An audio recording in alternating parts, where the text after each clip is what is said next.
តោះសំណួរទី1បងឯង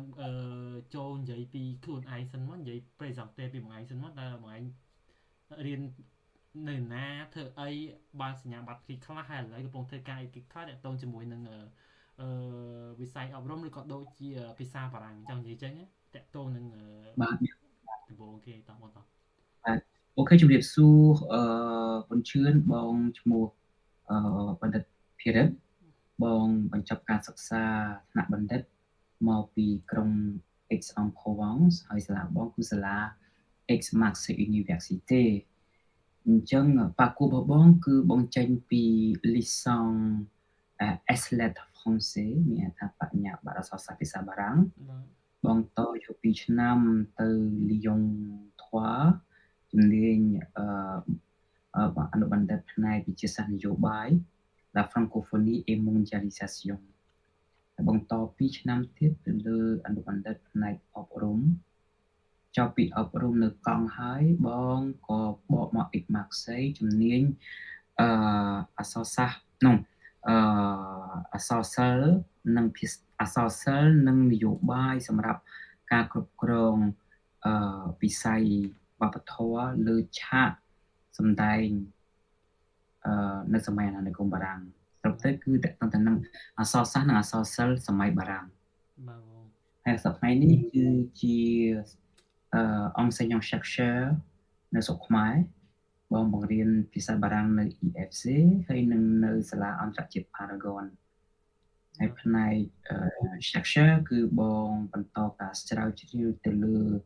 archive ខាងបណ្ណាសាជាតិតាក់ទងទៅនឹងរឿងអក្សរសាស្ត្រហើយនិងអក្សរសិល្ប៍បោះពុម្ពសម័យបារាំងធ្វើការស្រាវជ្រាវនិងបោះពុម្ពបន្តសម្រាប់ចែករំលែកចំណេះដឹងប្រវត្តិសាស្ត្រនិងការចងចាំចំនួនសម័យអាណានិគមដល់ប្រជាពលរដ្ឋខ្មែរអញ្ចឹងអស់មានប៉ុណ្ណឹងការណែនាំខ្លួនរបស់បងមានប៉ុណ្ណឹងបាទតើតើនឹងសំណួរទី1យើងចាប់ដើមបងតើតើតើអត់តខ្ញុំមើលសំណួរទី1សិនបងអាចឆ្លើយនៅសំណួរទី1បានទេសំណួរទី1តើតើខ្ញុំអានជាភាសាបារាំងមកបើស្រួលជាងហ្មង Comment l'enseignement du français au sein de l'IFC contribue à la promotion de la culture cambodgienne, notamment après les événements traumatiques du régime des Khmer Rouges អានោះមកឆ្លើយជាភាសាខ្មែរហ្មងបើយើងយល់កំផង់តទៅនឹង question ហ្នឹងមកណាបាទភាសាខ្ញុំពេញបកប្រែពីខ្មែរទៅវាចេះតែរឿងឆ្កងហ្មងទៅពេលខ្ញុំអានជាបារាំងឲ្យម៉ែហ្មងស្រួលជាងដោយសារថាបន្ទាប់ពីរបបបែកពុទ្ធសាសន៍ប៉ុលពតចប់ទៅសាលាអាលីយ៉ង់ដើរតួសំខាន់ណាមានន័យថាបច្ចេកវិទ្យាសាស្ត្រគឺដួលរលំបាក់បែកចាក់ខ្ចាយទៅឆ្នាំ79ណាអញ្ចឹងទូនាទីភាសាបារាំងវាមិនទាន់មានភ្លាមទេគឺឆ្លងកាត់ធ្វើចាំរយៈពេលប្រហែល10ឆ្នាំទម្រាំតា EFC កកើតឡើងនៅឆ្នាំ1990មកតាមបងចាំបាទបងបាទ90ខ្ញុំសូមកាត់កន្លែងហ្នឹងបងនៅពេលដែលមុនដែល EFC កកើតហ្នឹងនៅពេលដែលយើងចង់រៀនភាសាបារាំងតើយើងទៅរៀនណាដែរមិនមានដឹងទេពេលហ្នឹងឬក៏អត់តន់ភាសាបារាំងតែវាយលុកធំឆ្នាំ90ជាងទេបាទតែមុនហ្នឹងគឺបើរៀនភាសាបារាំងយើងទៅណាដែរបងយើងមានកន្លែងរៀននេះក៏យើងត្រូវរៀនតាមសាលាភាសាបារាំងសម័យនោះគឺអត់បានបងដុះបណ្ដាលទេបន្ទាប់ពីឆ្នាំយូររយៈពេល10ឆ្នាំហ្នឹងគឺខ្មែរយើងបដោតទៅលើភាសាវៀតណាមនិងភាសារុស្ស៊ីអញ្ចឹងអ្នកដែលរៀនភាសាបារាំងរៀនភាសាអាមេរិកគឺលួចរៀនណាគឺអត់អាចអ្នកមានទោសអញ្ចឹងម្ល៉េះហើយភាសាបារាំងមិនទាន់រីកដុះដាលផ្ដួលរបបអាណានិគមរបបប៉ុលពតភ្លាមភាសាបារាំងមិនទាន់វាយលុកចូលដល់សង្គមខ្មែរទេគឺឆ្នាំ80ជាង80ផ្លែងគឺសម័យសង្គមសម័យរដ្ឋាភិបាលរដ្ឋខ្មែរកម្ពុជាហ្នឹងគឺគេនិយមលើភាសាវៀតណាមនិងភាសារុស្ស៊ីបាទបងហើយអ្នករៀនភាសាបារាំងនិងភាសាអង់គ្លេសមួយចំនួនដែលគឺសិតតែលួចរៀនហើយបើហេតុអីបានលួចរៀនគឺគេហាមមិនឲ្យរៀនអញ្ចឹងណាត្រូវចាំរហូតដល់ឆ្នាំ90បានសុខទេសគ្រាន់បើការចរចាគ្នាសន្ធិសញ្ញាទីក្រុងប៉ារីសចាប់ផ្ដើមអញ្ចឹងទៅចាប់ផ្ដើមអំណាចពួករុស្ស៊ីពួកវៀតណាមគាត់ថយចុះ បានចាប់ផ្ដើមបារាំងគេវាយលុកចូលសម័យ បាទ នោះ ប គឺ ង បារាំង អូ វាយ ខេ យល់ បារាំងវាយលុកចូលឆ្នាំ 90 គឺ អាឡឺយ៉ង់ចាប់ផ្ដើមបើកទ្វារណា បាទ បាទ បង អាឡឺយ៉ង់ចាប់ផ្ដើមបើកទ្វារ ហើយការមិនត្រឹមតែ ពេលនោះគឺអាឡឺយ៉ង់បើកទ្វារ គឺបណ្តុះបណ្ដាលផ្នែកភាសាបារាំង បាទបង គឺផ្ដោតទៅលើ promotion de la culture française ទេ បាទ គឺផ្ដោត ប ទៅ ង លើវិស័យ គ្រប់វិស័យទាំងអស់ វិស័យអប់រំ វប្បធម៌ technology ហើយនិង medicine និងសេដ្ឋកិច្ច និងច្បាប់ អ្វីដែលបងចាំបងច្បាស់នោះគឺឆ្នាំទី 1 ដែលតាមបងចាំទេ ហើយក៏បងធ្លាប់ធ្វើ mémoire ទាក់ទងទៅនឹងការអប់រំស្រុកខ្មែរដែរ គឺបារាំងគឺគេផ្ដោតវប្បធម៌ជារឿងចុងក្រោយគេទេ អ្វីដែលបារាំង ESC ចូលមកដំបូងនោះគឺ ផ្នែកសាលា Techno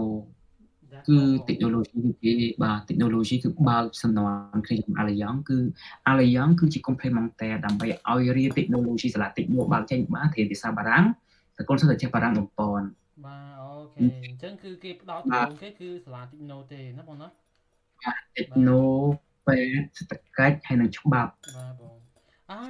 ចង់និយាយថាពួក filière ពីរភាសា ត្រូវទេបង? បាទ អញ្ចឹងសម័យដែលស្រុកទេស ចាប់ផ្ដើមដើរអូសជើងនោះ គឺវប្បធម៌មិនទាន់ចេញ មានដែរ ប៉ុន្តែគឺគេមិនមែនជា priority របស់គេណា បាទបង គឺផ្ដោតទៅលើសេដ្ឋកិច្ច ច្បាប់ ធ្វើម៉េចឲ្យប្រទេសហ្នឹងគឺមានច្បាប់ទម្លាប់ កុំឲ្យមានរឿងអញ្ញែ ចុះដល់មុនទៀត ហើយធ្វើម៉េចអភិវឌ្ឍសេដ្ឋកិច្ច បច្ចេកវិទ្យា ហើយនិងវិស័យភូមិសាស្ត្រ អញ្ចឹងសម័យនោះគឺគេផ្ដោតទៅលើការសិក្សាភាសាបារាំង ដើម្បីបំប៉នឲ្យកូនសិស្សហ្នឹងរៀនយកផ្នែក Techno ផ្នែកច្បាប់ ផ្នែកសេដ្ឋកិច្ច និងផ្នែកវេជ្ជសាស្ត្រទេ ប៉ុន្តែអំឡុងពេលដែលការបណ្តុះបណ្តាលជំរុញឲ្យច្បាប់សេដ្ឋកិច្ចហ្នឹង ក៏មានផ្នែកវប្បធម៌ដែរ ជួយជ្រោមជ្រែងវប្បធម៌ឡើងវិញដើម្បីឲ្យគេស្គាល់អីចឹងទៅណា បាទបង អូខេ ទាក់ទងទៅនឹងផ្នែកវប្បធម៌ ការអប់រំត្រូវចាំរហូតទៅដល់ឆ្នាំ បងអត់ចាំឆ្នាំទេ បានអាឡឺយ៉ង់គាត់ដូរឈ្មោះទៅជា មជ្ឈមណ្ឌល CCF មជ្ឈមណ្ឌល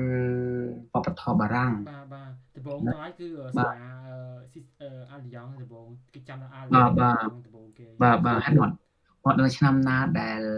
អាឡឺយ៉ង់ដូរ ពេលឆ្នាំ ជាង 90 ហ្នឹងឯង ប្រហែលជា 90 ហ្នឹង ចាំមិនឆែកទេណា 90 ហ្នឹងគឺអាឡឺយ៉ង់បើកទ្វារ ហើយបន្ទាប់ពីអាឡឺយ៉ង់បើកទ្វារហើយ ត្រូវចាំប្រហែលឆ្នាំបន្តមកទៀត ដូចជា 97 មិនដឹង 90 មកអត់ចាំទេណា គេដូរឈ្មោះមក មជ្ឈមណ្ឌលវប្បធម៌បារាំង អាហ្នឹងគេចាប់ផ្ដើមមានវប្បធម៌ដូរដោះទៅវិញទៅមកណា មានន័យថា គឺជំនាន់ហ្នឹងគឺមាន Semaine Cinéma Français Francophone គេយករឿងយើងហ្នឹងទៅផ្សាយនៅស្រុកគេ ហើយគេយករឿងបារាំង រឿងអាហ្វ្រិកយកមកផ្សាយស្រុកខ្មែរណា គេមានបកប្រែភាសាខ្មែរអីចឹងទៅ ហើយគេមានរាំរែក មានល្បំ អ្វីដែលបងចាំនោះ សកលបនទូចៗ កាលហ្នឹងបងរៀនទី 6 ទី 7 កាលសម័យ CCF ទាក់ទងនឹង Couture គឺបុណ្យតន្ត្រីកាលហ្នឹង ហេតុអីឆ្ងល់ដែរ ហេតុអីបានស្រុកបារាំងគេមានបុណ្យតន្ត្រី គេមានបិទឆាកយើងគេឆាកទៅអី La Fête Musique ហ្នឹងគេមានបុណ្យតន្ត្រី បុណ្យតន្ត្រីហ្នឹងតាមរយៈបុណ្យតន្ត្រីហ្នឹងយើងបានស្គាល់បទចម្រៀងបារាំង យើងបានស្គាល់តន្ត្រីករចម្រៀងបារាំងមកស្រុកបារាំងដែរ ហើយក្នុងនោះមានវប្បធម៌ខ្មែរនៅលើឆាកដែរ គេយកទៅអមជាមួយនឹងគេចឹងណា ហ្នឹងហើយ ក្នុងសម័យភាសាបារាំង ហើយនឹងវប្បធម៌ រហូតទៅដល់ឆ្នាំដូចជា 2011 បាន CCF ដូរខ្លួនមកជា EFC ហ្នឹងចាប់ផ្ដើម យើងដូរឈ្មោះណា មានពីអាឡឺយ៉ង់មក CCF ពី CCF មក EFC គឺឆ្នាំ 2000 ប្លាយទេ ឆ្នាំ 2000 ហ្នឹងបានយើងដូរឈ្មោះមកនោះ អញ្ចឹងនៅក្នុង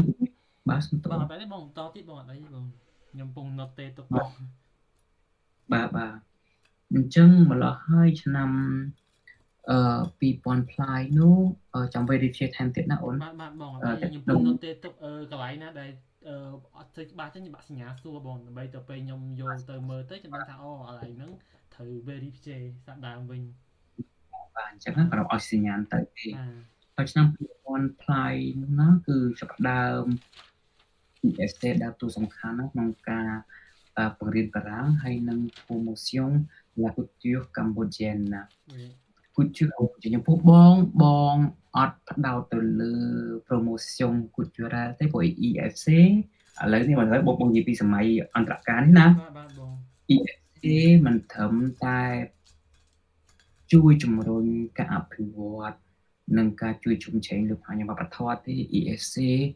ជួយលើវិស័យសុខាភិបាលវិស័យបច្ចេកវិទ្យាវិស័យអប់រំវិស័យកសិកម្មសេដ្ឋកិច្ចច្រើនណាស់ឧទាហរណ៍តាមរយៈភាសាបារាំងនោះណាមិនមែនកូនសិស្សបារាំងមករៀនទេឥឡូវនេះយើងមានរៀន FOS ទៀតរៀន FOS គឺបង្រៀនផ្នែក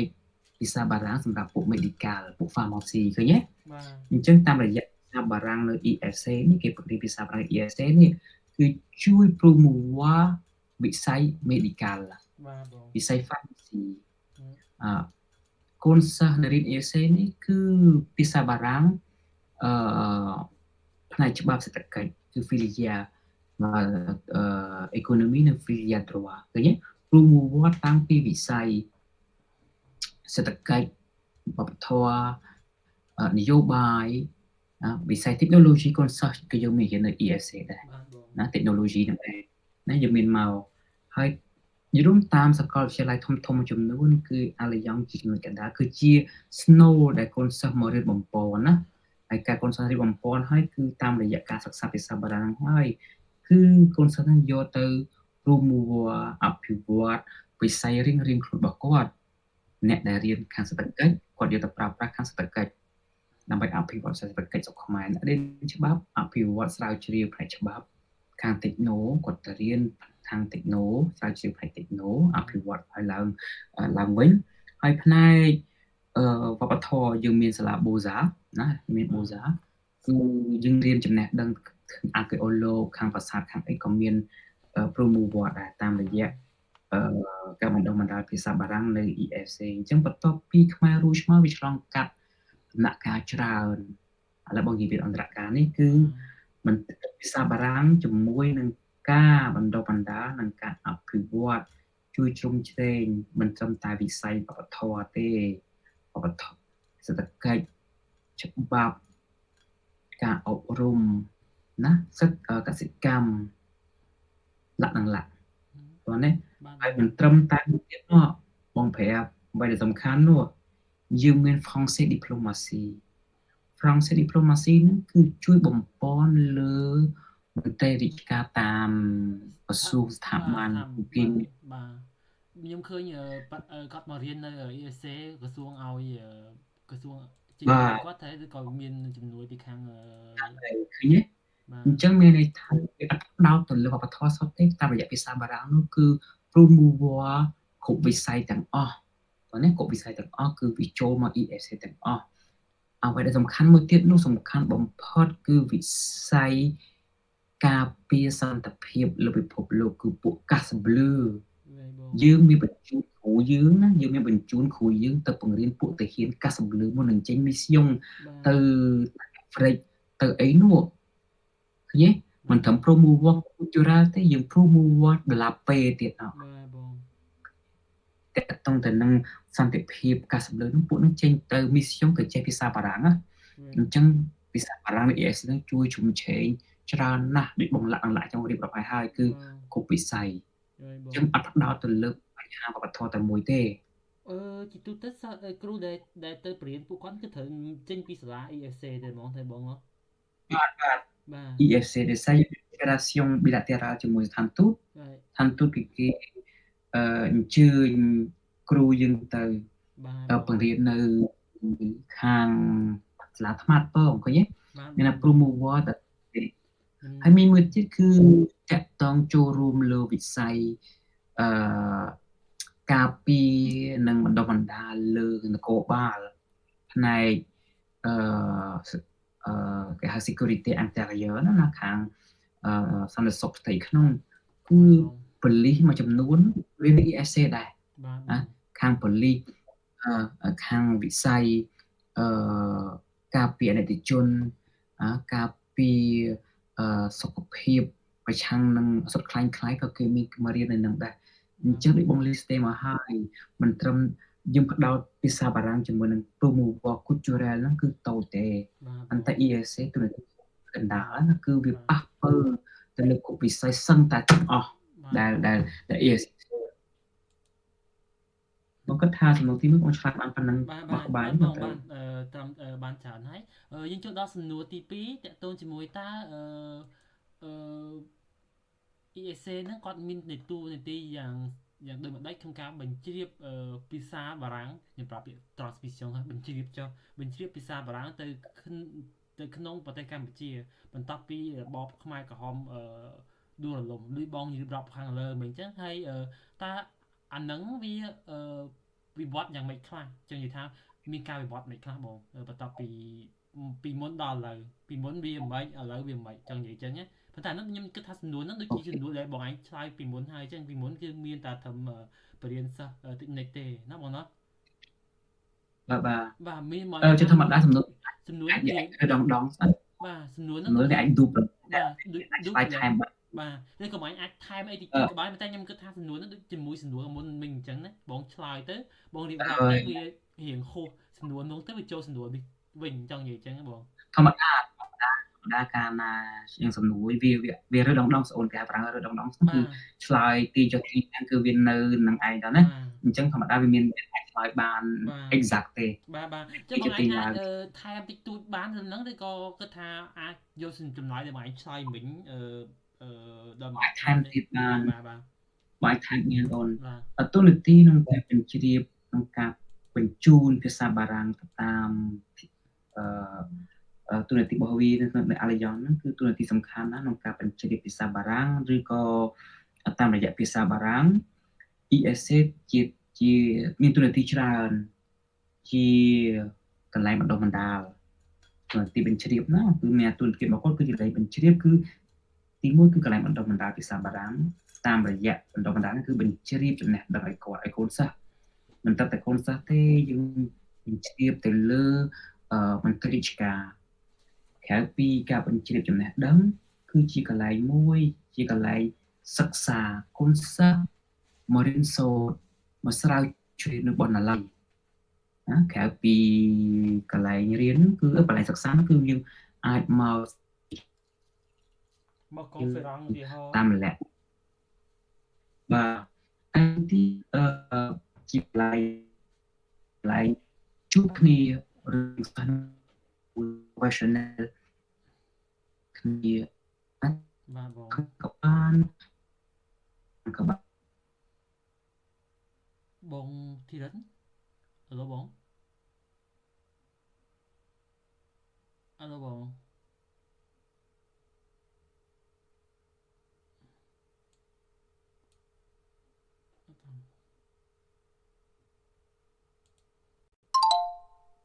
អសមីស៊ីវ៉ាបង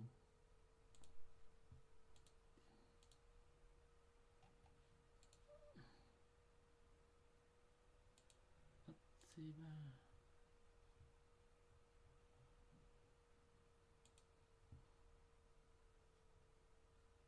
អត់បង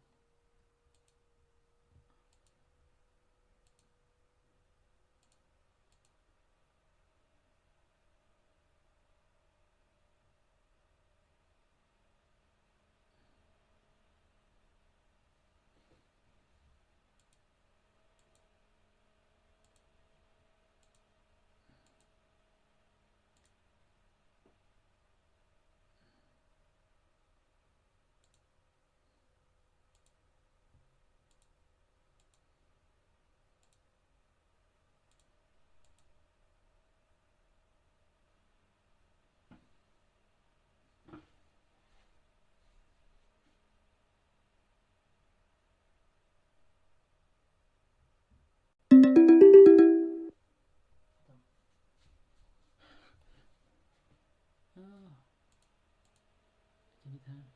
វាខំអីចឹងវិញមួយថ្ងៃអត់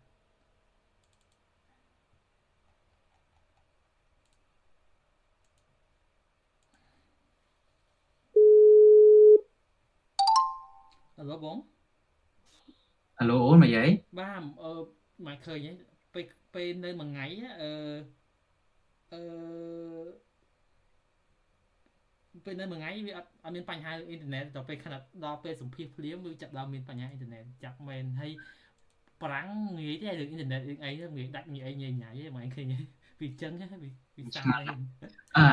ហ្នឹងទៅកត់ចូលនៅក្នុង problem theory share បាពេលទដែលជាងធ្វើ research ថ្ងៃខ្លះគាត់អាហ្នឹងទុកបាទដើម្បី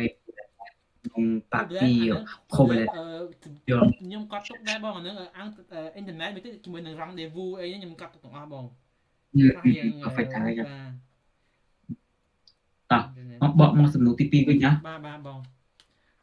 បាទតោះសំណួរទី2វិញគឺ EFC ដើរតួនាទីបញ្ជាភាសាបារាំងគឺមានតួនាទីច្រើននៅក្នុងបន្ទាប់ពីសម័យខ្មែរក្រហមមកគឺជាកន្លែងបណ្ដុះបណ្ដាលកន្លែងសិក្សាស្រាវជ្រាវតាមរយៈបណ្ណាល័យឯកសារពហុភាសាហើយកន្លែងជួបគេហៅ lieu de rencontre ណាក្នុង lieu d'échange នោះយើងមានជាកាហ្វេយើងមានជា seminar យើងមានជាការអញ្ជើញអ្នកជំនាញការគ្រប់វិស័យទាំងអស់មកលើឆាកសាលស៊ីនេម៉ាយើងហ្នឹងគឺយើងមកជជែកវែកញែកធ្វើ debate មួយគ្នាដែរណាទូនីតិក្នុងការផ្លាស់ប្ដូរមតិយោបល់កន្លែង loisir យើងមានហាងកាហ្វេយើងមាន restaurant ដើម្បីឲ្យក្មេងៗស្រុកខ្មែរជនជាតិខ្មែរគាត់បានស្គាល់ពីនំបារាំងវប្បធម៌បារាំងការហូបចុកជាម្ហូបបារាំងហើយយើងអាចមួយទៀតគឺកន្លែងចែករំលែកនៃចំណេះដឹងគឺបងថាអញ្ចឹងមិនត្រឹមតែជាការសិក្សាទេគឺមានជា seminar គ្រប់ topic គ្រប់ថាម៉េចគ្រប់ subject ទាំងអស់សេដ្ឋកិច្ចច្បាប់ medical អីហ្នឹងគឺយើងចែករំលែកតាមវេទិកាអស់ហ្នឹងគេវេទិកាជជែកវែកញែកហ្នឹងគឺយើងមានផ្ដល់ជូនសាធារណជនឲ្យចូលរួមអញ្ចឹងណាអញ្ចឹងសម្រាប់ role របស់ហ្នឹងគឺមានប៉ុណ្ណឹងណាបាទអាចសួរថែមទៀតទេអត់ទេអីបងខ្ញុំបំពេញជាមួយនឹងអ្វីដែលបងឯងថែមឲ្យមិញទៅខ្ញុំគិតថាបានហើយសំណួរហ្នឹងបងបាទអូខេបាទហើយមិញមកឯងក៏រៀបរាប់ច្រើនដែរហើយក្នុងហ្នឹងមានចំណុចខ្លះដែលខ្ញុំអាចកាត់យកបានណាបងបាទកាត់យកបានហើយមិនត្រឹមមកបន្ថែមទៀតតកតងទៅនឹងទូនាទីរបស់ EFC ក្នុងការបញ្ជាភាសាបារាំងគឺយើងបង្កើត événement culturel ច្រើនណាយើងបង្កើត événement សម្រាប់ជា espace យើងមានឥឡូវហ្នឹងយើងមានជា exposition យើងមាន concert យើងមាន project film ណា project ចុង film ហ្នឹងគឺភាគច្រើនឥឡូវដូចបងចាំយើងមានធ្លាប់ប្រចាំកុនខ្មែរក្រហមដែរដើម្បីឲ្យកូនសិស្សខ្មែរមួយចំនួនគាត់យល់ដឹងពីរឿងរ៉ាវខ្មែរក្រហមណារឿងលោករតិប៉ាហ្នឹងក៏ធ្លាប់មានប្រចាំនៅអាឡៃយ៉ង់យ៉ាងដែរ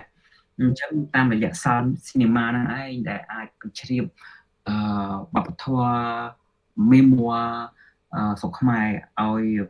ប្រជាពលរដ្ឋខ្មែរយើងបានមើលបានឃើញអញ្ចឹងណាក្រៅ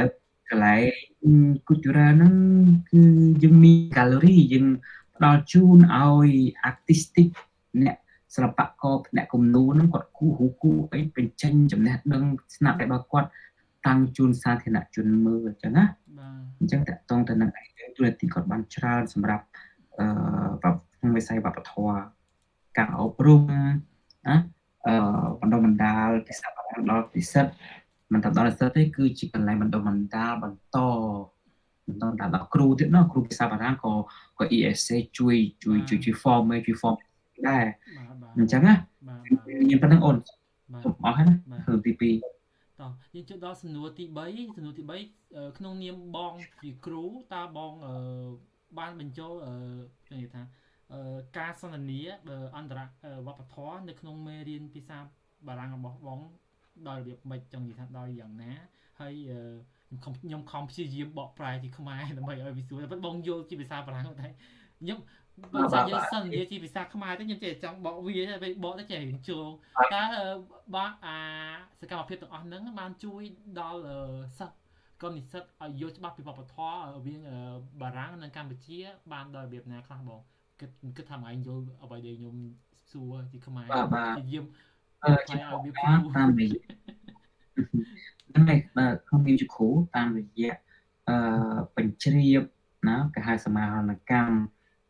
អន្តរកិច្ចសន្ទនាអន្តរវប្បធម៌នៅក្នុងថ្នាក់តារាងហ្នឹង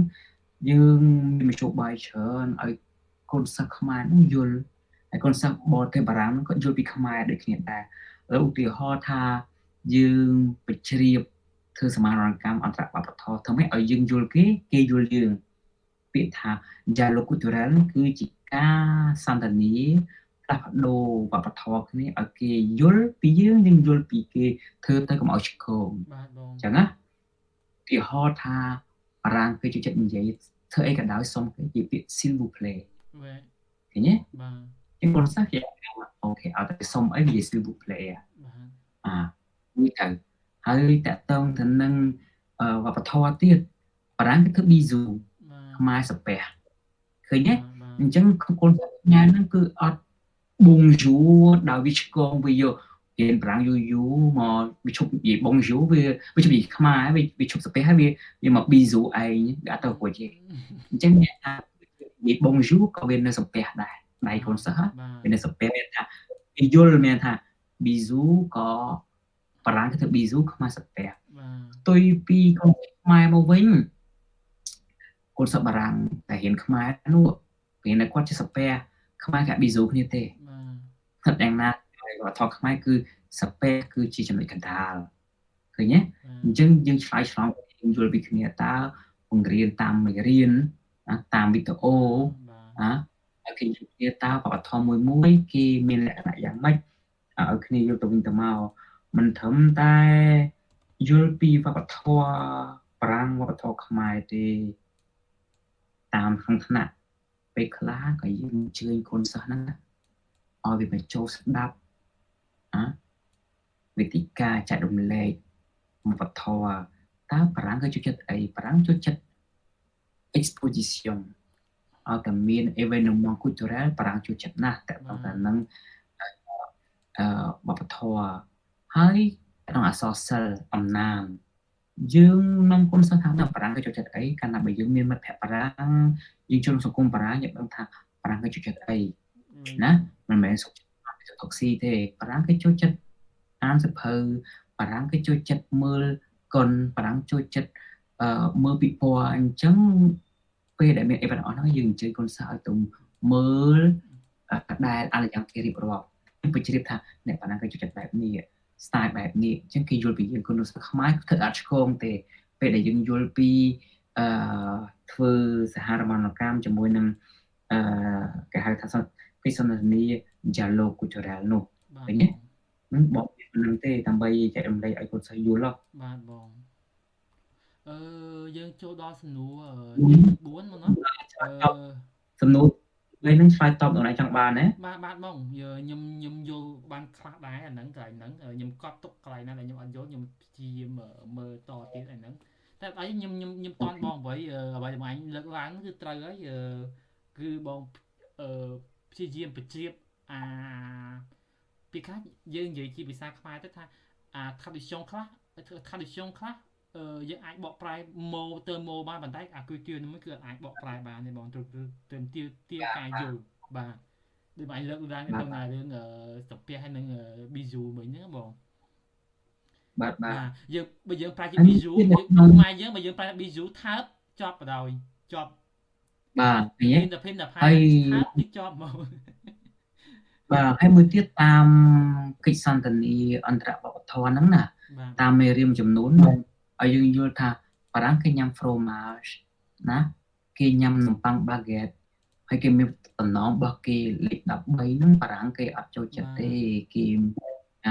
គេតំណងហើយការភ្ជួរដែកឬក៏ដើរក្រោមអីគេដើរក្រោម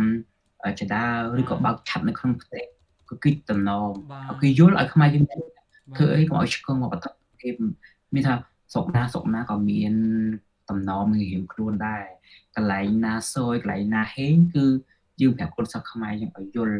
ហើយកូនសិស្សបរទេសដែលបារាំងដែលគេរៀនខ្មែរយើងប្រាប់ថាអ្នកខ្មែរអត់ធ្វើអត់បែកក្បាលទេអត់លេខក្បាលទេគឺក្បាលជាកន្លែង model គេហាមឃាត់ជាកន្លែងសាក់ក្រេចូលផ្ទះ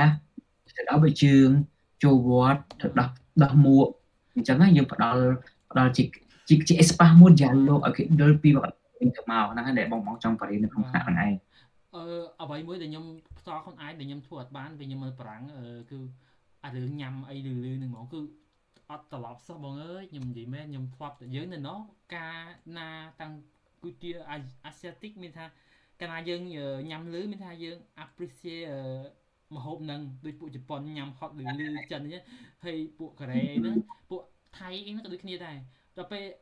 គុយទាខាងអឺរ៉ុបញ៉ាំលឺមានថាយើងគឺដូចគេហៅគេបងបារាមានថាយើងដូចអ្នកសុំទានអញ្ចឹងណាយើងគុយទាមួយហ្នឹងគឺខុសគ្នាហ្មងអាហ្នឹងត្រូវយល់ត្រូវ dialogue culturel គេតមអីគេមកអសាញ់ទៅធ្វើអីក៏ដោយកុំឲ្យឆ្គងពីគេឃើញទេខ្ញុំញ៉ាំមួយពួកវាគឺខ្ញុំតឹងត្រង់ហ្មងនិយាយមែនខ្ញុំព្យាយាមធ្វើកុំឲ្យលឺសលេងអញ្ចឹងកន្លែងហ្នឹងគឺមានមេរៀនបញ្ជ្រាបចរចា dialogue មួយគ្នាគេយល់មានថាការនិយាយពាក្យ dialogue មិនមែនជាការចរចាអីគឺជាការចរចាឲ្យយល់វប្បធម៌ទៅវិញទៅមកឲ្យយល់គ្នាថាគេចង់បានអីគេមិនចូលចិត្តអីគេយើងមានអីគេមានអីឲ្យនៅកណ្ដាលអញ្ចឹងណាអញ្ចឹងបន្ទាប់ពីនឹងគាត់សិស្សខ្មែរគាត់យល់ហើយថាអញទៅធ្វើមកជួបបារាំងអញមិនចេះទេអញមិនចោះទេហើយការជល់កៅគ្នាដែរបារាំងគេជល់តែមួយកៅទេអត់មានជល់ច្រើនដងដូចខ្មែរលើកដាច់ទេបើជល់ខ្សែក្រហមមួយគេនោះគឺបារាំងបបធគេផឹកបន្តិចគេអត់ផឹកដូចខ្មែរយើងទេឃើញទេចឹងដល់មកហើយដល់ពេលដែលប្រខូនសិស្សខ្មែរទៅជួបបារាំងគឺគេគោរពបាន style ដែលយើងបានបរិយាគេបាទបងហ្នឹងហើយថ្ងៃត្រូវបងអរគុណច្រើនយើងចូលដល់សំណួរបន្តទៀតសំណួរបន្តទៀតសំណួរទី1បងទី3យើងហើយយើងដល់សំណួរទី4សំណួរទី4តើតាមរយៈការបង្រៀនភាសាបារាំងនៅវិទ្យាស្ថានហ្នឹងតើមានឥទ្ធិពលយ៉ាងណាខ្លះទៅលើការយល់របស់ប្រជាជនយុវជនខ្មែរចំពោះវប្បធម៌ផ្ទាល់ខ្លួននិងប្រវត្តិសាស្ត្រថ្មីពិសេសទាក់ទងនឹងរបបខ្មែរក្រហមតើបារាំងតាមរយៈការសិក្សាបារាំងតើគាត់បានយល់អីខ្លះពីរបបខ្មែរក្រហមទេបងឬក៏នេះជាសំណួរទូទៅបងអាចនិយាយថាអត់ក៏បានអាចនិយាយថាបានក៏បានព្រោះយើងខ្ញុំត្រូវការចម្លើយដើម្បី analyze ពេលក្រោយបងតោះនេះបងអាហ្នឹងអត់ប្រកាសថា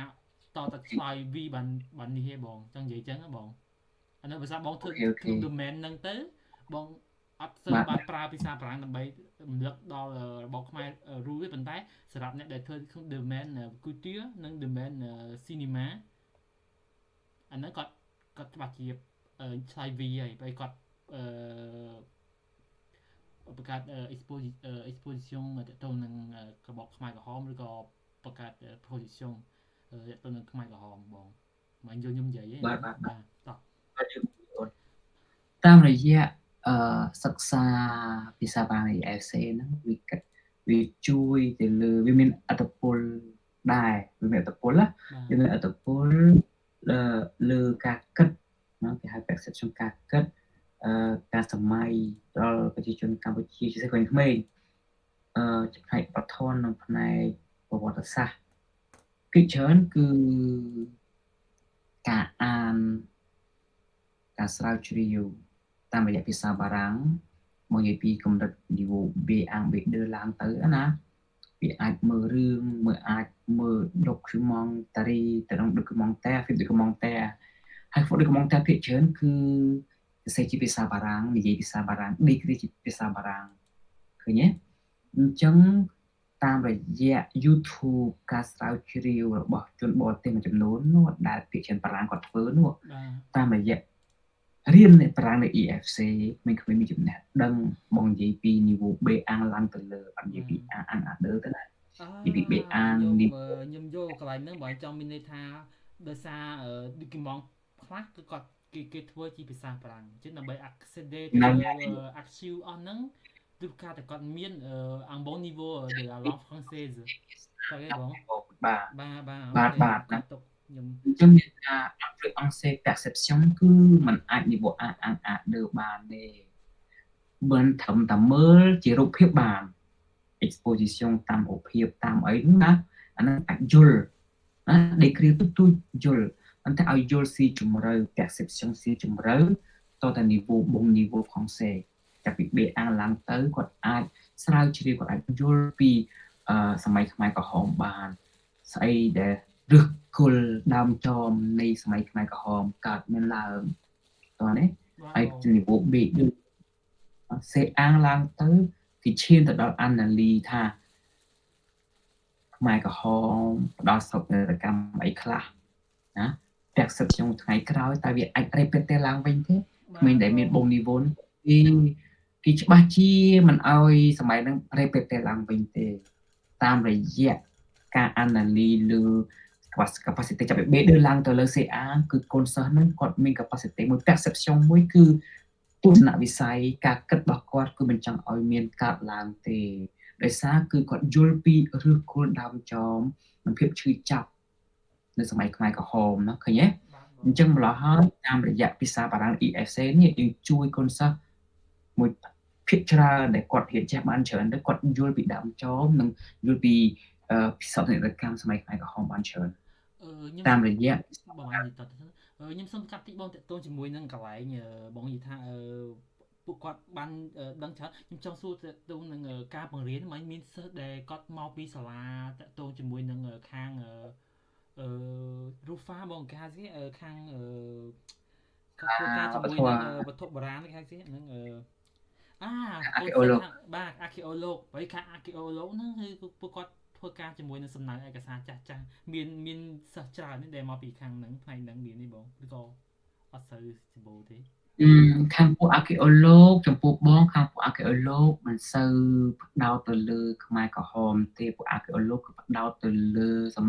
បុរាណសម័យអង្គរគឺជា object ណាភាគច្រើនកូនសិស្សច្បាប់និងកូនសិស្សដែលចេញពីច្បាប់ត្រូវបងនិយាយចឹងទៅច្បាប់បាទកូនសិស្សដែលរៀន EFC សិស្សច្បាប់ហើយសំណៅឯកសារភាគច្រើនជាភាសាបារាំងត្រូវហើយបងនិយាយចឹងខ្ញុំណត់ទៅen fait នៅពេលដែលធ្វើអន្តរជាតិសម្រាប់អ្នកដែលធ្វើការ domain ខុសៗគ្នាក្នុងតទៅនៅភាសាបារាំងនៅពេលដែលធ្វើអន្តរជាតិមកគឺសំណួរឆ្លើយមកគឺគាត់ឲ្យថ្មីរហូតចង់និយាយថាអ្វីដែលយើងអត់ដឹងហ្នឹងបងតែពេលខ្ញុំមានអារម្មណ៍ថាចិត្តដោយសារអីខ្ញុំទំភារទាំងអ្នកធ្វើការ different domain បងតែពេលអញ្ចឹងចម្លើយខ្លះដែលយើងនឹកអត់ឃើញក៏ទៅពេលបានជួបមួយថ្ងៃទៅបើមិនប្រាប់ច្បាស់មកជីងមកច្បាស់បងមែនតើបងតទៀតភាគច្រើនតាក់ទងទៅនឹងនឹកក្បួយប៊ឺយីអំពីតាក់ទងទៅនឹងវប្បធម៌និង historia ជាមួយនឹង regime Pol Pot គឺមានតែពួកនេះទេពួកខាងច្បាប់ទេដែលពួកនឹងចង់ដឹងចង់លើគួរយឺពួកនឹងមាន capacity មួយ capacity ច្បាប់ពួកនឹងរៀនចាត់តាមរយៈភាសាបារាំងពួកនឹងទៅស្រាវជ្រាវនៅតុលាការខ្មែរក្រហមចឹងតាមរយៈតុលាការខ្មែរក្រហមតាមរយៈចំណេះដឹងភាសាបារាំងហ្នឹងធ្វើឲ្យគាត់យល់ធ្វើឲ្យគាត់ដឹងពីដើមចមសោកនាដកម្ម process រឿងរ៉ាវមួយចំនួនដែលកប់បាត់មួយចំនួនគឺពួកច្បាប់ហើយនិងពួក dev ជាងពួក tradition ពួក tradition ពួកខាង tradition ពួកខាង traducteur ហ្នឹងគាត់ដើម្បីជា tradition គាត់ត្រូវការស្រាវជ្រាវចំណេះដឹងផ្នែក vocabulary រឿងរ៉ាវមួយចំនួនតាក់ទងទៅនឹងសម័យខ្មែរក្រហមអញ្ចឹងអ្វីយើងឃើញតាក់ទងប្រវត្តិសាស្ត្រគឺមានពីរទេចំពោះបងឃើញណាបងឃើញមានពួកច្បាប់និងពួកខាងdev ជំនាញខាង tradition គាត់ចង់ដឹងចង់ឮរឿងហ្នឹងគាត់ធ្វើការតាមរយៈតុលាការខ្មែរក្រហមឬក៏ធ្វើការឯកសារហ្នឹងបាទយល់បងបាទហើយបន្តមកទៀតមកតាមរយៈ EFC នឹងទៀតបងចូលចិត្តនាំកូនសិស្សniveau Bអាងមកនិយាយពីniveau និយាយច្រើន niveau Bអាង B ឌឺទេដែលបងនាំកូនសិស្សទៅ practice ហ្មងគឺបងនាំទៅទួលស្លែងឬក៏ទៅជើងឯកនោះគេមាន audio guide ជាភាសាបារាំងបាទល្អបងបងឲ្យកូនសិស្សស្ដាប់ជាភាសាបារាំងតើវាវឹកហាត់ភាសាបារាំងក្នុងនោះវាអាចឲ្យកូនសិស្សការចំណេះដឹង vocabulary ភាសាបារាំងហើយនិយាយជាមួយនឹង domain regime ខ្មែរហូចទៀតឃើញទេជាមានថាតាមរយៈភាសាបារាំង EFC យើងមាន program នាំកូនសិស្សទៅលេងវាលវិឃាតកន្លែង zone killing field ហើយនឹងទុកគួរស្លែងហើយយើងជ្រើសរើស pedagogic ឬ super pedagogic តាមរយៈ audio guide ភាសាបារាំងទៀត បាទបងហ្នឹងហើយដើម្បីឲ្យគាត់រៀនស្ដាប់ភាសាបារាំងរៀនហ្វឹកហាត់ភាសាបារាំងហើយនឹងបាទយល់ពីភាសាបារាំងអាចាខ្មែរក្រហមផងកាលណាគាត់យល់ហើយកាលណាគាត់យល់ពី process ហ្នឹងហើយធ្វើឲ្យគាត់បដូរ perception ការយល់ឃើញរបស់គាត់តើគាត់ចង់ឲ្យរបបនឹង repeat ឡើងវិញទេបាទតើកត្តាអីដែលធ្វើឲ្យមនុស្សស្លាប់រំភើបបែបនេះបាទចង់ឲ្យរបបនឹង repeat ឡើងមកវិញទេអញ្ចឹងម្ល៉េះហើយការសិក្សាភាសាបារាំងជួយរំលែកចែករំលែកដល់ការយល់ដឹងនិងថែរក្សាសន្តិភាពមិនចង់ឲ្យមានរឿងសន្តិកម្មប្រៃពុជសាសកើតឡើងមកវិញទេតាមរយៈភាសាបារាំងហ្នឹងគឺគុណសិស្សគាត់ដឹងស្វែងយល់បានច្រើនបាទបងត្រូវហើយ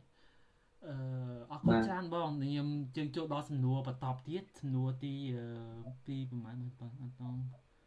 5ហើយជាពណ៌សំណួរទី7ទៅហើយបងណោះណទី5ទី5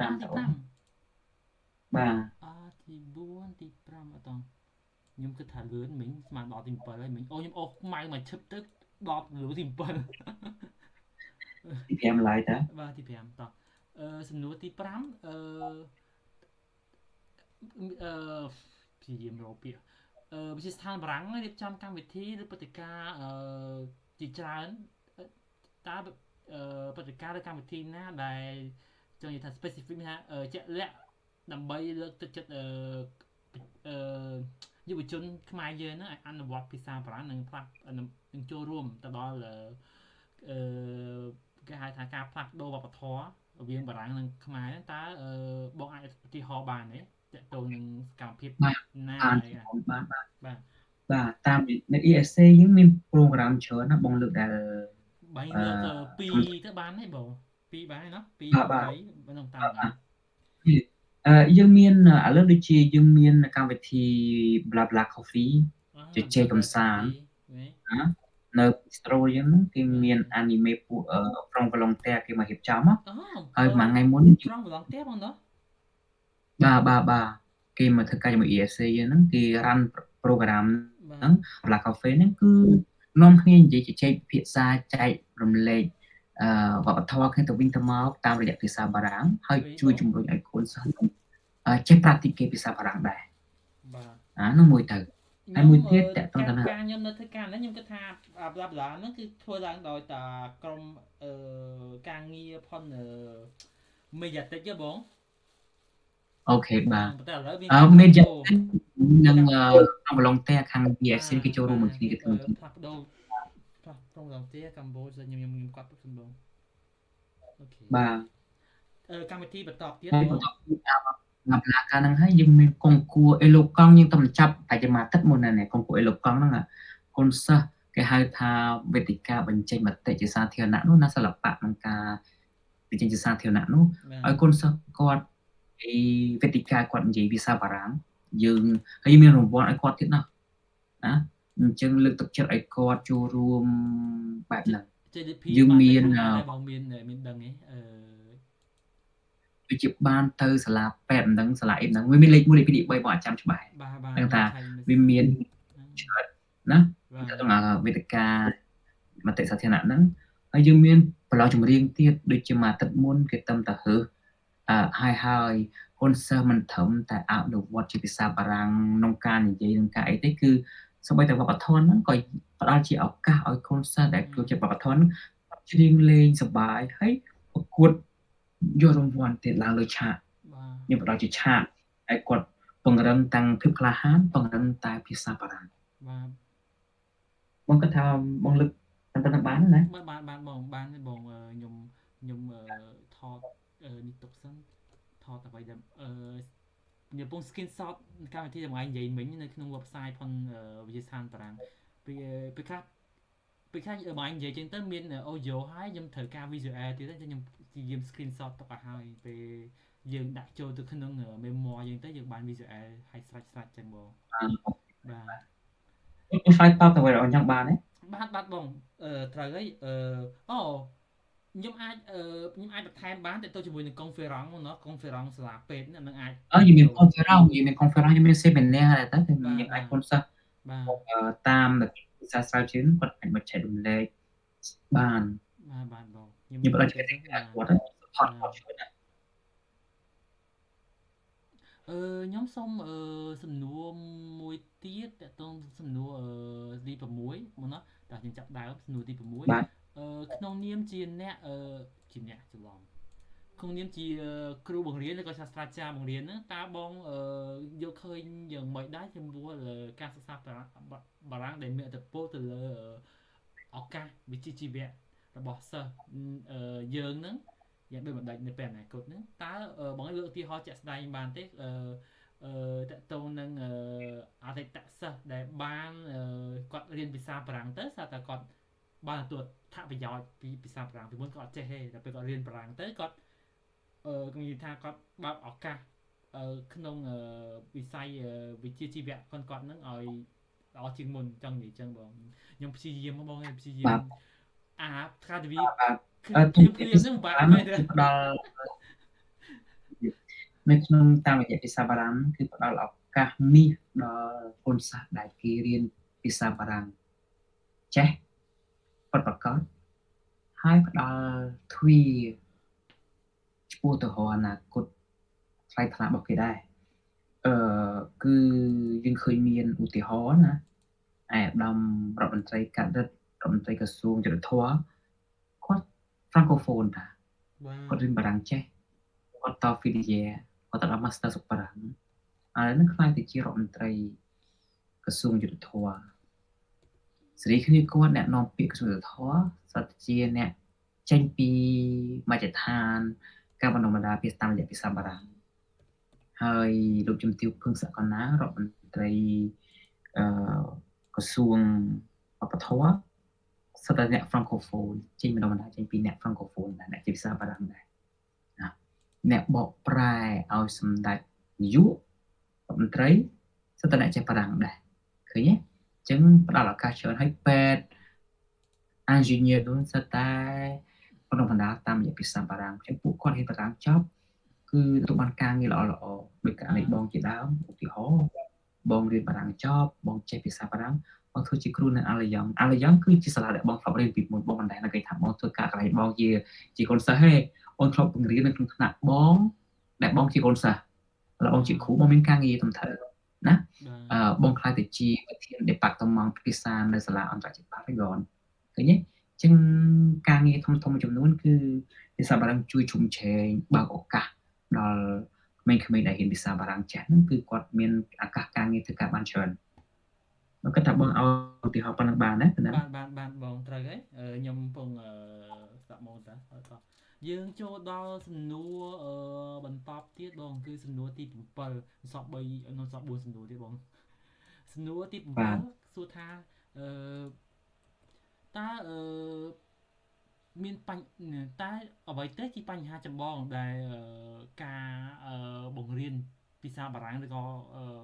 ការបង្រៀនភាសាបារាំងនៅកម្ពុជាហ្នឹងជួបនឹងផលវិបាកហើយបន្ទាប់ពីនៅក្នុងកុងតិចបន្ទាប់នេះសូមរៀបឃ្លាសាកដើមនេះសិនបងសម្រាប់បងតើអ្វីទៅជាបញ្ហាចម្បងក្នុងនាមបងជាគ្រូបង្រៀននៅវិទ្យាស្ថានបារាំងហ្នឹងពិសេសក្រោយនៅពេលដែលយើងចប់របបខ្មែរក្រហមនឹងតើការអប់រំនឹងមានការរំខានបែបណាខ្លះចង់និយាយចឹងបន្ទាប់ពីរបបខ្មែរក្រហមគាត់ធ្លាក់ដណ្ដើមបែកខ្ចាយអស់ទៅការអប់រំចំនួនគឺវាប៉ះពាល់ខ្លាំងគឺវាគំគឺខ្លាំងដោយសារអីមិនត្រឹមតែភាសាបារាំងទេឥឡូវគឺមានអង់គ្លេសមានចិន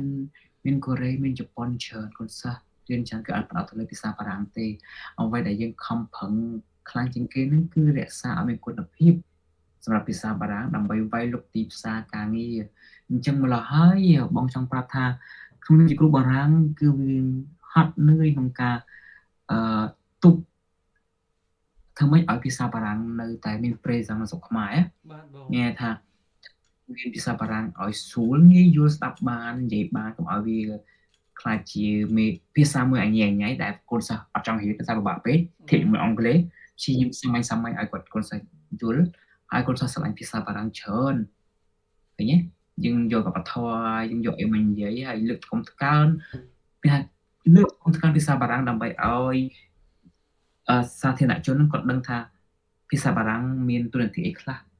នៅលើពិភពលោក បាទបង ជាភាសាបារាំងគឺអ្នក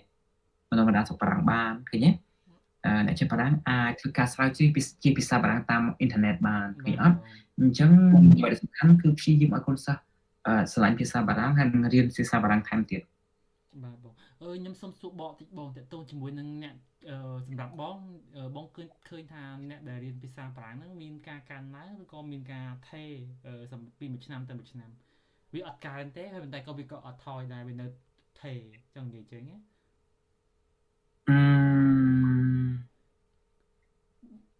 ចង់ថាកើនមិនហ៊ានថាកើនចង់ថាថេមិនដូចថាយើងអត់មានតនន័យនៅក្នុងដៃបាទបងអត់អីចឹងជាមួយខ្ញុំសួរទៅ LD ប្រហែលជាគាត់ដឹងច្រើនជាងណាខ្ញុំសួរយើងមានក្នុងដៃដោយសារអីភាសាបារាំងគឺ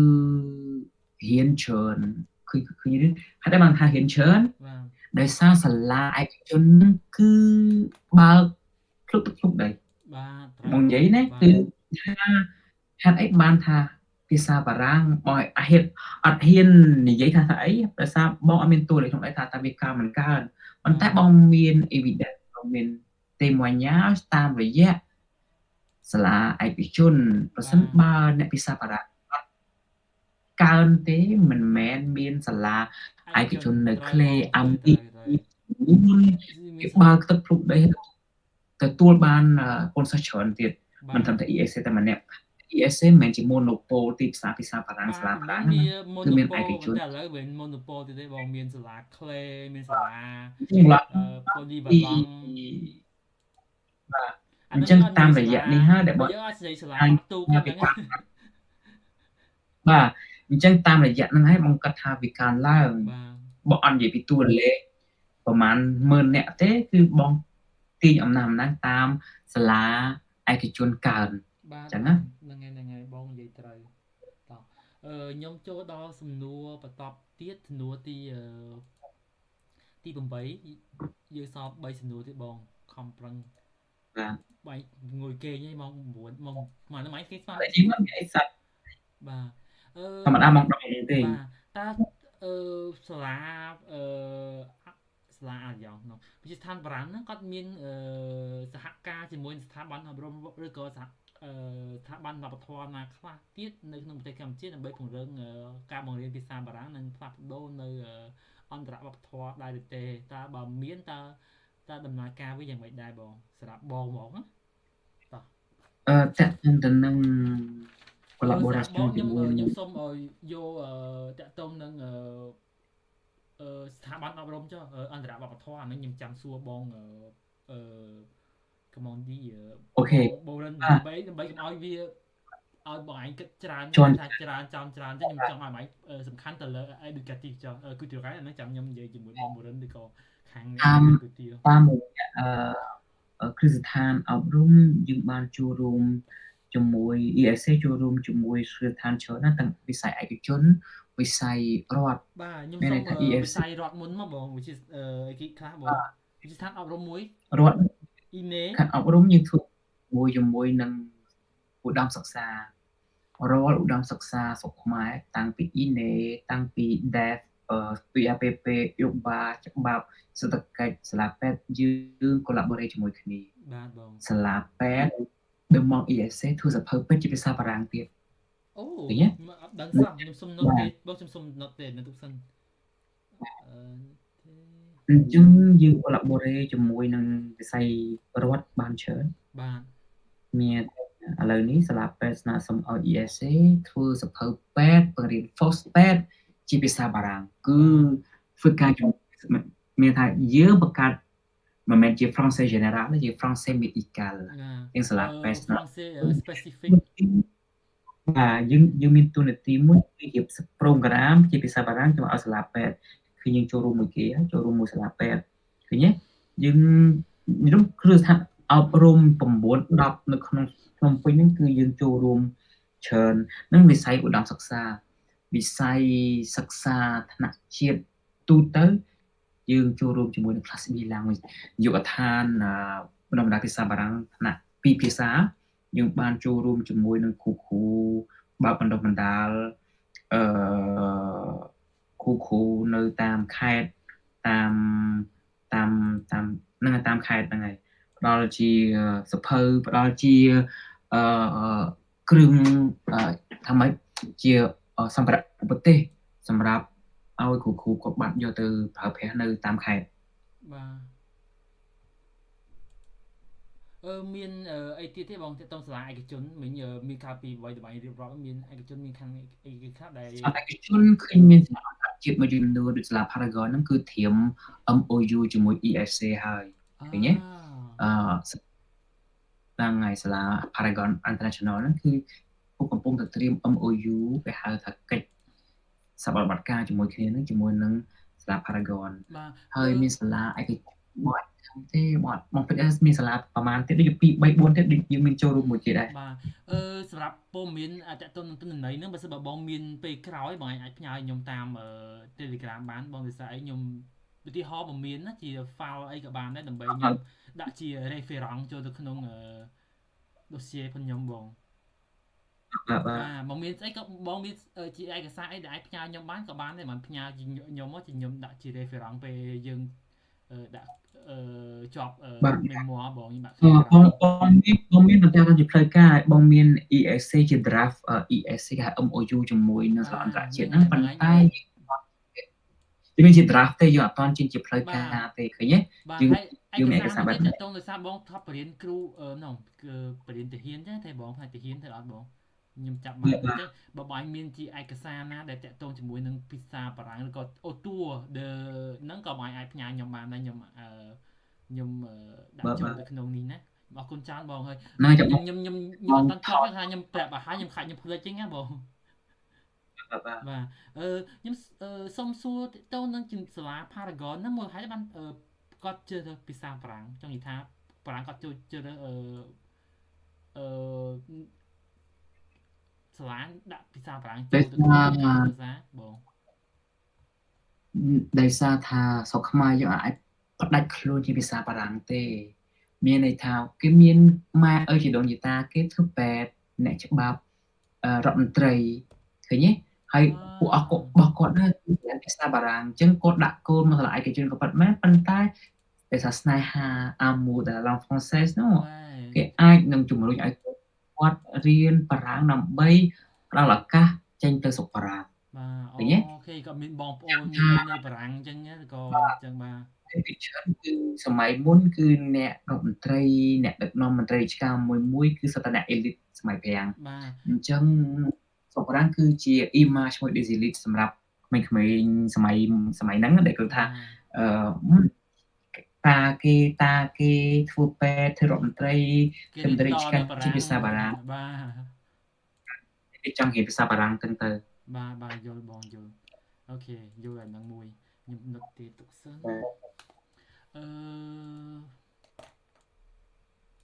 ចូលដល់សំណួរទី9បងសំណួរទី9សួរថាតើការបង្រៀនភាសាបារាំងនៅវិទ្យាស្ថានបារាំងហ្នឹងចូលរួមចំណាយយ៉ាងណាក្នុងការបញ្ចូលការចងចាំប្រវត្តិសាស្ត្រជាពិសេសទៅនឹងរបបខ្មែរក្រហមសម្រាប់ដល់ក្មេងជំនាន់ក្រោយចង់និយាយចឹងបងតោះអានោះដូចជាឆ្លើយខាងមុខមុនណាខ្ញុំគិតថាដូចជាមិនបាច់ទេក៏មិនដែរបងស្រាប់បងឯណាអូសំខាន់ហ្នឹងតិចធម្មតាវាអាចឡើងចុះហត់អីទេតាមរយៈការអប់រំនៅស្រុកបារាំងវាបញ្ជ្រាបនៅអង្គចងចាំប្រវត្តិសាស្ត្រមួយចំនួនតាមរយៈភាសាការស្រាវជ្រាវភាសាណាបាទបងដរាបយើងចេះតែភាសាខ្មែរមាត់ច្រកក្នុងការរកឯកសារ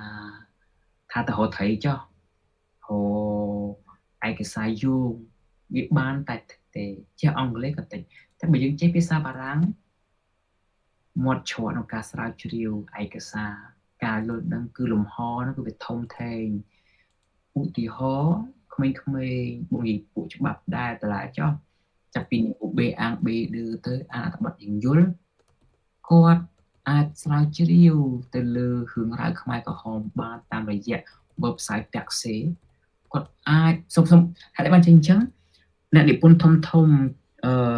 Elizabeth Baker David Chandler ហើយនិងBen Catman ហ្នឹងសុទ្ធសឹងតែជាអ្នកស្រាវជ្រាវបរទេសអាមេរិកកាន់អូស្ត្រាលីអញ្ចឹងទេប៉ុន្តែគាត់សរសេរឲ្យគាត់បោះពុម្ពជាភាសាបារាំងឃើញទេបោះពុម្ពភាសាបារាំងដើមចប្រវត្តិសាស្ត្រតួលេខរឿងរ៉ាវពលពតទាំងអស់ត្រូវបានបោះពុម្ពជាភាសាបារាំងអញ្ចឹងតាមរយៈអ្នកចេះភាសាបារាំងហ្នឹងនៃ essay ហ្នឹងក្មេងៗដែលមាននីវ៉ូគ្រាន់ហ្នឹងគាត់អាចចូលអ៊ីនធឺណិតតែអានអត្ថបទជាភាសាបារាំងបានឃើញទេអញ្ចឹងដឹងពីអ្នកនិពន្ធធំនេះ3 4អ្នកដែលបងដឹងដែលបងរៀបរាប់មិញហ្នឹងគឺ Elizabeth David Chandler ហើយនិង Ben Catman អីហ្នឹងគឺក្មេងៗពួកច្បាប់គាត់គេដឹងច្បាស់ណាស់អញ្ចឹងគេអាចចេះភាសាបារាំងទៅអានអត្ថបទបោះពុម្ពជាភាសាបារាំងបានហើយអត្ថបទហ្នឹងគឺ online free ទេណាអត់មានប្រយោជន៍ទេបាទប៉ុន្តែត្រូវចេះភាសាបារាំងមកអាចមើលអត្ថបទហ្នឹងបានបាទហ្នឹងហើយអញ្ចឹងមានថាអ្នកចេះមុំដូចបងថាអញ្ចឹងចង់អានឲ្យវា approfondir détaillé ទៅនីវ៉ូខ្ពស់ទៅនីវ៉ូអានដូចមានមធ្យោបាយតាមរយៈរូបភាពឃើញមានយើងធ្វើនៅសាលពិព័រណ៍នោះគឺគេធ្វើពិព័រណ៍ខ្មែរក៏អីនោះតាមរយៈអស់ហ្នឹងក៏នីវ៉ូអាដូចក៏គាត់អាចយល់ដែរតាមរយៈរូបភាពអញ្ចឹងEFC ផ្ដល់ឱកាសច្រើនសម្រាប់ក្មេងៗឲ្យយល់ពីវប្បធម៌និងរឿងរ៉ាវអង្គចង់ចាំសម័យខ្មែរក្រហមបានច្រើនដែរបងហ្នឹងហើយអូខេបងសំណួរហ្នឹងខ្ញុំនឹកទេខ្លះហើយតើនេះសំណួរចុងក្រោយដែលគ្រប់គ្នាទាំងអស់ត្រូវតែសួរអាហ្នឹងសំណួរហ្នឹងគឺគ្រប់គ្នាត្រូវមានពងទង្វើខុសគ្នាសម្រាប់ domain ខុសគ្នាតាមកំណត់របស់បងហ្នឹងតើវិទ្យាស្ថានពង្រឹងទូនទីរបស់ខ្លួននិងការលើកកម្ពស់ការអប់រំវប្បធម៌និងកិច្ចសន្យាអន្តរវប្បធម៌នៅក្នុងប្រទេសកម្ពុជាយ៉ាងដូចម្តេចខ្លះក្នុងរយៈពេលប្រហែលចុងក្រោយខាងមុខហ្នឹងចង់ថាអាឡាវេនីហ្នឹងវាមិនដែរបងពីឥឡូវហ្នឹងទៅអាឡាវេនីតែបងយកឃើញថាមិនដែរមើលការវិវត្តវាហ្នឹងក្នុងរយៈពេលប្រហែលចុងប្រហែលឆ្នាំខាងមុខហ្នឹងជាពិសេសក្នុងចំណោមយុវជនចំនួនក្រោយបងចំពោះបងគឺ ESC ដែលទីសំខាន់ក្នុងការpromote វប្បធម៌និង histoire និងចំណេះដឹងភាសាបារាំងទៅលើក្មេងៗជំនាន់ក្រោយបាទ EFC ធ្វើយ៉ាងម៉េចគួរតែពង្រឹងតួនាទីរបស់ខ្លួនវប្បធម៌បារាំងត្រូវបង្កើតថវិកាហើយបង្កើត mission របស់ខ្លួនចេញពីតាមថ្នាក់រាជធានីចេញតាមថ្នាក់ខេត្តថ្នាក់ភូមិឃុំឧទាហរណ៍ថាបងដឹងថាឥឡូវនឹងមានទៀតការសម័យមុន10ឆ្នាំមុន20ឆ្នាំមុនអាឡយ៉ងគេមាន mission គេចាក់គឺយកកុនទៅចាក់តាមខេត្តតាមខេត្តបងដឹងថាសម័យហ្នឹងគួរតែមាន mission ឡើងវិញដើម្បីស៊ីណាំគេហៅគេអាហ្នឹង Cine Mobile ខ្ញុំចាំបានអាហ្នឹងខ្ញុំបាននៅបាត់ដំបងមានបាទនឹងឲ្យនេះចាំណាអញ្ចឹងគួរតែបន្តហ្នឹងដើម្បីយករឿងយកវប្បធម៌ខ្មែរហ្នឹងដើម្បីចែករំលែកទៅលើក្មេងៗជំនាន់ក្រោយឲ្យវាថាស្អីគេ EFC ដល់តួនាទីស្អីណាតែហត់ណាស់យើងយកខោនយើងយករឿងយើងយករឿងបរទេសទៅប្រចាំតាមខេត្តតាមភូមិតាមសាលារៀនតាមអីណោះដើម្បីឲ្យក្មេងៗស្គាល់ពីរូបភាព EFC រូបភាពស្ថានទូតបារាំងបានធ្វើអីខ្លះសម្រាប់ក្មេងៗជំនាន់ក្រោយអញ្ចឹងណាហើយជួយ ESC ពេលខ្លះគួរតែពង្រីកសាខាខ្លួនដើម្បីវាលុបទីផ្សារធ្វើម៉េចទីផ្សារឯកជនមិនធំថានៅតែម្នាក់ឯងនឹងទេវាអាចបរិសាខាឲ្យគ្រប់យ៉ាងហោចណាស់ក៏2 3ទៀតដែរឧទាហរណ៍គួរតែនៅមាននគរមួយនៅសៀមរាបមួយសៀមរាបមានអាឡយ៉ងអត់អីទេតែ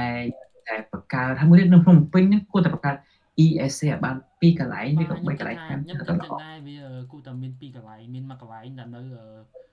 អូស័យហ្នឹងមួយនាំគេជន់នៅនឹងហើយអេស្ប៉ាអូស័យហ្នឹងក៏វាទូចដែរបងវាអត់សូវធំយើងអាចគឺយីឲ្យបាន maximum មួយស្អីដោយសារ espace វាទូចយើងអាច ធ្វើ promotion inscription ឲ្យច្រើនទេសិស្សថ្នាក់ទូច បាទ គ្រូមានចំនួនកំណត់ទៀតតែពេលអញ្ចឹង ហ្នឹងមួយទៅ បាទវាខ្ញុំ អឺ គិតថាវាមានឱកាសដែលយើងអាចធ្វើឲ្យធំជាងហ្នឹងប៉ុន្តែយើងវាអត់មាននេះបងវាអត់យើង ហ្នឹងហើយយើងគិតតែទៅដល់បុជាតែដល់អីណាហ្នឹងតែដល់នឹងផ្នែក ESC តាមវប្បធម៌ហើយចំណេះដឹងគឺយើងគួរតែមាន mini biz អីក៏ biz bibliothèque biz ហ្នឹងដឹកសភៅដឹកអីរៀងរាល់2ខែម្ដង3ខែម្ដងតាមខេត្តតាមអីណាឲ្យក្មេងគាត់រៀនភាសាបារាំងថាប៊ីឡាំងហ្នឹងគាត់យកអត់ធ្វើគ្រប់ខេត្តទេដោយសារយកក្មេងៗរៀនចេះភាសាបារាំងយកខេត្តណាដែលមានសាលាបារាំងសាលាណាខេត្តណាដែលមានសាលារៀនបារាំង ESC ហ្នឹងគាត់ដឹកសភៅ mini biz គឺ biz bibliothèque ហ្នឹងទៅមួយអាទិត្យនៅក្នុងសាលាហ្នឹងបង្កើតជា espace lecture នៅតាមសាលាយើងធ្វើវិលជុំណាតាមខែតាមអីចឹងទៅនឹងសម្រាប់ផ្ដល់ជាចំណេះដឹងភាសាបារាំងល្អតើបងឯងឲ្យជាយបល់ហ្នឹងមកមានន័យថាជាយបល់មួយល្អខ្ញុំគិតថាខ្ញុំគាត់ដាក់ចូលក្នុង memoir ខ្ញុំដែរសិនហើយបងគិតថានៅពេលខាងមុខដែរមិនដែរការប្រមូលវត្តភាសាបារាំងនៅ ESC ហ្នឹងវាបងគិតថាវាដំណើរការទៅមុខល្អឬក៏វាអាចនឹងបកក្រោយវិញឬក៏មិនដែរបងស្រាប់បងឯងមើលតង់ដងនៃការសិក្សាភាសាបារាំងមានតង់ដងផងយើងវាគួរតែពីវត្តទៅមុខឬក៏មិនដែរបងឯងអាចព្យាករឲ្យបានអាហ្នឹងវាជាការព្យាករឲ្យបើវាមិនប្រកាសថាតើត្រូវតាមអ្វីដែលបងឯងឲ្យទេណានិយាយថាអាចប្រេអាច follow ចង់និយាយចឹងណាបងខ្ញុំខំតែចង់បានព្យាករប្រហែលទៀតព្យាកររយៈពេលប្រហែលឆ្នាំតទៅមុខទៀតខ្ញុំសុំ5ឆ្នាំហ្មងបង5ឆ្នាំទៅមុខ5ឆ្នាំទៅមុខទៀតគឺភាសាបារាំងអត់មានថយចុះមានអាការឡើងបាទបងមើលតែ parking អត់មានកន្លែងចតទេដេញលក់មិញលក់ប្រហ័សលក់អីចេញណាយើងមើលតែ parking ទៅយើងមិនចាំនិយាយរឿងថាកូនសិស្សកន្លែងណាយើងមើលឃើញចាក់ផ្នែកគឺ parking ណែនប៉េះយើងអត់មានកន្លែងចតទេហើយហើយមួយទៀតផ្សំជាមួយនឹងឆ្នាំក្រោយយើងធ្វើកិច្ចប្រជុំ De la Francophonie ផងបាទអូអានេះគឺជាកត្តាដែលជួយឲ្យអ្នករៀនភាសាបារាំងកើនឡើងទេបងបាទចង់មិនចង់គោលនយោបាយការអប់រំត្រូវតែដល់ចំណេះដឹងដល់ក្មេងៗជំនាន់ក្រោយដើម្បីប្រើប្រាស់ទោះយ៉ាងណាដែលក្មេងៗដែលឆ្នាំទី3ទី4នេះគាត់ត្រូវចេះភាសាបំពន់ឲ្យកាន់តែខ្លាំងអញ្ចឹងឆ្នាំក្រោយហ្នឹងគឺខ្លាំងមែនតើវាមានកិច្ចប្រជុំ Francophonie នៅស្រុកខ្មែរអញ្ចឹងក្រសួងដែលដុតជាដើម្បីធ្វើកម្មវិធី EFC ភាសាបារាំងហ្នឹងគឺសំខាន់ណាស់យើងចំពោះបងភាសាបារាំងរយៈពេល5ឆ្នាំទៅមុខទៀតភាសាបារាំងអត់មានថយទេគឺមានតែបងណោះអូខេបងអរគុណខ្ញុំតែបងថាគឺបងប៉ាគីងនិយាយប៉ាគីងចោះគឺមនុស្សច្រើនណាស់អូខេបងដូចជាអស់ហើយសម្រាប់សម្រាប់បាទអស់ហើយការសម្ភាសនេះខ្ញុំអរគុណមកឯងច្រើនមែនទែនដែលបានផ្ដល់ពេលវេលាមានតម្លៃចូលរួមសម្ភាសជាមួយខ្ញុំហើយខ្ញុំជូនពរបងឲ្យជោគជ័យក្នុងការមានការសិក្សាបើមានជោគសិក្សាទៅជោគជ័យក្នុងអាជីពការងារបងគ្នាបាទបងខ្ញុំមួយទៀតតកតងជាមួយនឹងអីគេបងអ្នកដែលមកបារាំងមកឲ្យថាមកបារាំងមកទូលូហ្នឹងគេច្បាស់ថាចេញមកឯណាថ្ងៃនេះវាមកមិនដឹងទេឬក៏មិនមកថាយើងសម្ភាសដុកទ័រមួយអ្នកដែរបងឥឡូវនេះដូចជាអត់ទាន់ដឹងតួលេខទេដោយសារយើងអត់យើងសម្ភាសចុងខែ3ដើមខែ4សម្ភាសបាទអញ្ចឹងបានយើងតតែខែ4យើងសម្រាប់ទី1នេះដឹងថាពីណាគេត្រូវចេញទៅអញ្ចឹងណាបាទអូខេនៅនេះសិស្ស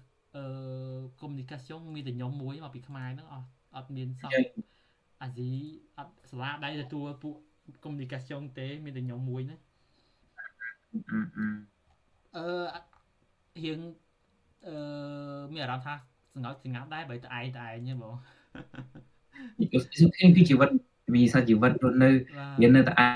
ចធ្វើឲ្យយើងខ្លាំងតែណាយើងដេប៉ង់ដំនៅប៉ុ ប៉ុន្ ចឹ តែ ងបងនៅ ខ្ញុំ នោះម្នាក់ឯងមែនទេ débrouiller ដែរគាត់បានដែរបងព្រោះស្គាល់គេស្គាល់ឯងបានកន្លែងនៅធ្វើការធ្វើអីបានអញ្ចឹងខ្ញុំគិតថាគាត់នេះដែរហើយខ្ញុំសង្ឃឹមថាប្រឡងសប្រហែលជាមិនពិបាកខ្លាំងចុះសម្រាប់ខែ6 ពីរមុខបើខ្ញុំគិតថាសម្រាប់ខ្ញុំបងព្រោះយើងជាប់គ្រប់មុខហ្នឹងខ្វះតែពីរមុខហ្នឹងទៀតហ្នឹងបងចង់និយាយអញ្ចឹងខ្ញុំគិតថាគ្រូគាត់ច្បាស់ជាយោគយល់ហើយណាមួយយើងព្យាយាមរកstart practice ទៀតនៅពេលដែលយើងវ៉ាកង់យើងបង្ហាញគាត់ថាយើងអត់យើង share ក៏យើងនឹងការងារអញ្ចឹងណាបងគឺថាហ្នឹងក៏អាចជាខ្លះដែរសម្រាប់ឯកសារបើសិនបើបងមានមកចាំជួយផ្ញើខ្ញុំតាម Telegram មកណាបងណាឯកសារអីទាំងអស់ក៏ដោយដែលតាក់ទងជាមួយអ្វីដែលយើងសម្ភាសហ្នឹងដែលបងចង់ add ឲ្យខ្ញុំចូលទៅក្នុង reference ឥ